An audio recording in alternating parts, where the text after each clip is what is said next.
Hi friends, எல்லோரும் எப்படி இருக்கீங்க? 12 மணி வரைக்குமே ஒரு முடிவுக்கு வர முடியல. என்ன சமைக்கிறதுன்னு பிளானே பண்ண முடியல. சரி, அரிசியை மட்டும் ஊற வச்சிடலாம், அதுக்கப்புறம் பிளான் பண்ணிக்கலாம்னு சொல்லிட்டு இளநீர் ஒன்று இருந்தது.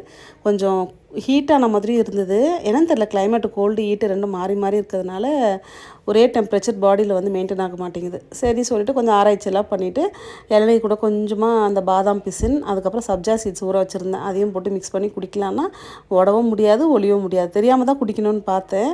2 பேரும் பங்குக்கு வந்துட்டாங்க. சரி, கொஞ்சம் கொஞ்சமாக கொடுத்து அனுப்பிட்டேன். ஏன்னா கோல்டாக இருக்க மாதிரி இருந்தது அவங்களுக்கும்.